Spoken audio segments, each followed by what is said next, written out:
Hello and welcome to the Montrose and Highland Railroad episode 46.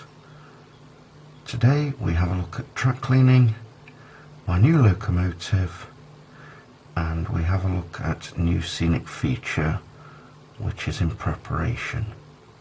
Stay tuned and I'll be back. It's been a while since I've produced a video. Surprise, surprise, that's the usual case with me these days. So I just wanted to show you briefly my new locomotive, the Norfolk Southern locomotive at the front here, number 6321. I've renumbered this from an Atlas locomotive to an SD40E, which I actually saw at Horseshoe Curve last year. 6321 was the one that I saw the most, I think, providing helper duties up and down the curve.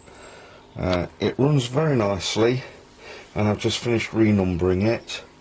So let's see it leaving South Pine Yard with a train destination New York.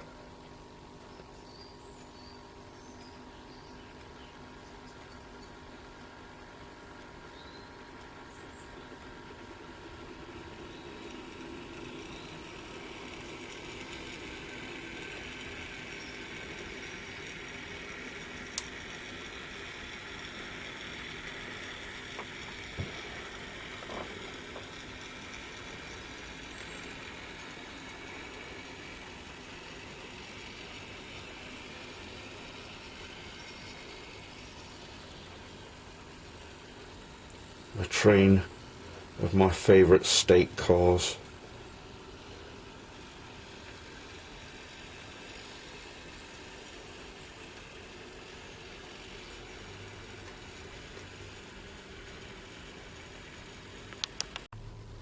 Scenery on the Montrose Highland Railroad is starting to look a bit tired. I did some of this scenery probably 10 to 15 years ago, including the self-painted backdrops. I do like the backdrops that are painted, but they need replacing. They look tatty, they're not nice.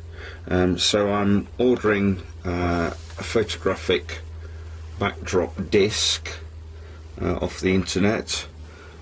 Haven't decided which pictures off that disc I'll be using yet, but be assured that I will send out YouTube videos as and when I'm installing the new backdrop.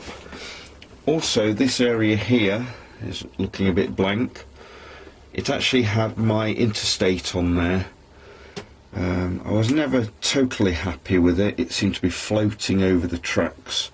So what I'm going to do is I'm going to have it starting here and go in that direction, as opposed to the original one which went in that direction, which I think would be more realistic. So I'm going to have to find a new place for the fire station and Denny's. I think the Giant Eagle will be able to stay where it is, but I will certainly need to find new real estate for these two buildings here. I'm not quite sure how the new Interstate will look. I hope it'll be an improvement on the other one, but I will keep you informed on that.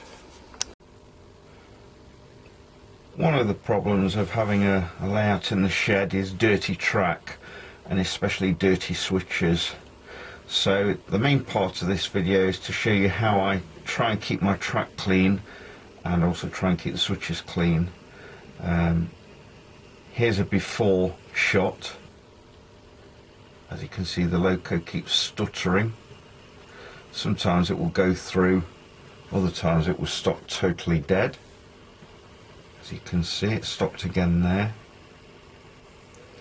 So I'm going to show you how I keep my track clean.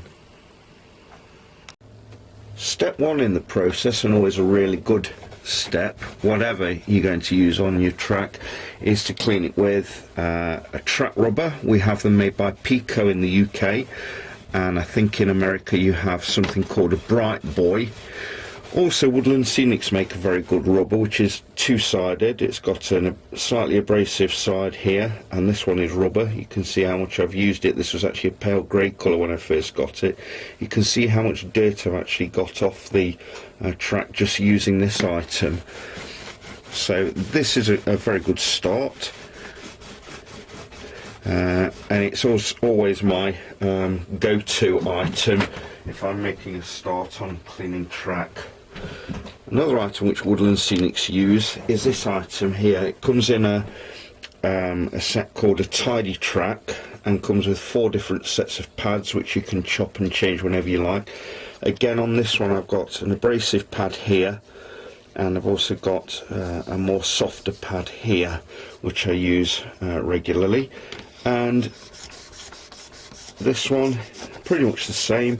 The abrasive one on this one has got grooves in, as you can see. The other one doesn't have grooves, so that you can use it more on the switches. Again, that gets a good amount of dirt off the track. The next item I'll use is a bottle of rubbing alcohol, which is available from a lot of pharmacists, and a pipette. Just suck up some of that, and then squirt it in the grooves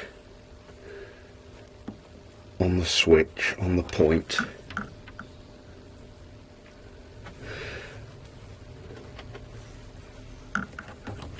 And I do that on both sides, and then move it backwards and forwards.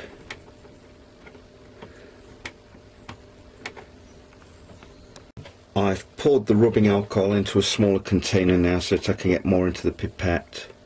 One thing I would please advise you, if you're using rubbing alcohol or anything like this, this stuff does give off fumes, and they are quite nasty and overwhelming if you're exposed to them for a long time. So please work in a well ventilated area, and if you are not very good with breathing problems, then please also consider wearing a mask as well when using this item.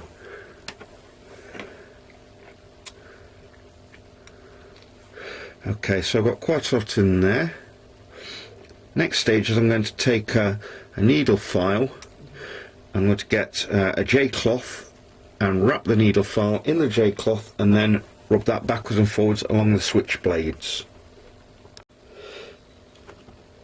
Okay, now this will probably make your layout short out because the metal is contacting the 2 sides of the switch at the same time.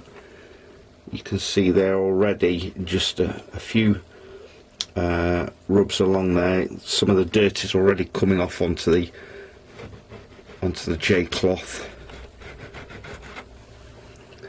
Don't forget to do both sides of both blades. So I'm doing the outsides and the insides of both blades.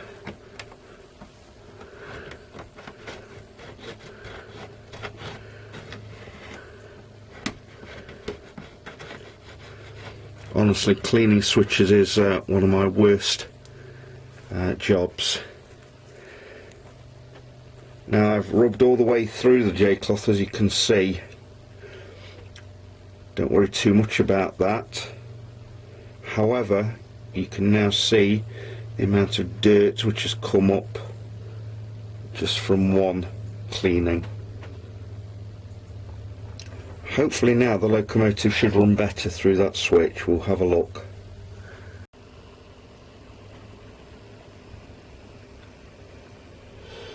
One final thing which I would also consider doing is using a graphite pencil, which is also available from arts and crafts stores, and running that along the insides of the rails as well. Graphite does conduct electricity very well, and it does stay on the tracks quite well as well. Also, it does have a habit of going onto the locomotive wheels and improves conductivity on that. If anybody feels that I'm wrong in this recommendation with graphite pencil, please let me know and I'll be happy to revise my opinion on it, but for me, I've never had any problems with graphite. Anyway, as you can see, the locomotive running is now much better, so I'm very happy with that. So that's it for this episode of the Montrose and Highland Railroad. Please stay tuned and I'll hopefully be bringing another video before Christmas. Thanks for watching.